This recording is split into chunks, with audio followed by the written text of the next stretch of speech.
I reckon there is no more authentic and Australian experience than staying in an outback station. But where do you stay? Well, we've got a ripper for you to experience. We're on the edge of the Wooramel River in the beautiful Gascoyne region of Western Australia.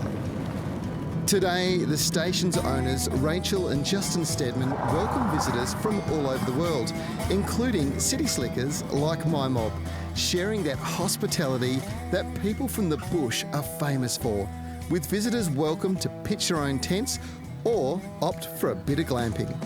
Tell us about the history of the property. The Wooramel was first settled in the early 1800s, but it wasn't until the 1920s that the Hall family purchased the property and they sunk the first artesian bores. Okay. And that really opened up the country to sheep and to cattle. What are the things they can experience when they're here?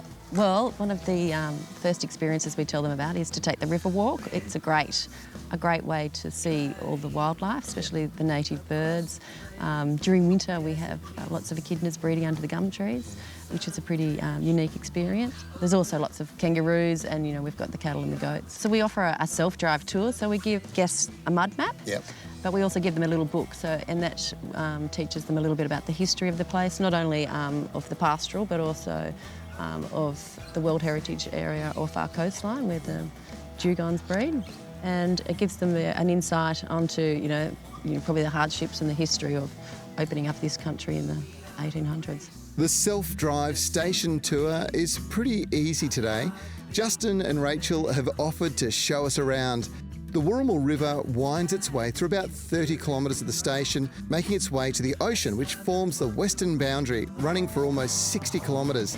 And it's a place where all sorts of things can be found. This is the skeleton of a dugong, and my kids are fascinated. A little further on is the station's original shearing shed. The timbers here all came from the ballasts of early ships that were the first to visit the Coral Coast here. Shed was built in around 1912 and was used right up to about 2006. During those years, they shore anywhere from 40 to 50,000. There was 20 to 30 people, various jobs aside from the shearing team and the musterers and the cooks and everyone that was integral to the operation. And if you think station life is all hard yakka, sweat and tears, make sure you take some time to soak in here. This water in these spas comes from the 240 metre deep bores that run into the artesian basin, and they're heated by the Earth's magna. It's a great place to just sit back and enjoy the end of a day, complete with some furry friends. One experience you've just got to make sure you have is enjoying a camp oven dinner around the fire. Rachel and Justin prepare and serve a slow-cooked meal in a traditional Aussie camp oven with damper every Wednesday night. It's an authentic Aussie classic served in the most original outback setting you could ever hope to be in. And if you're wondering how good the food is, thank you very much. This is my second helping.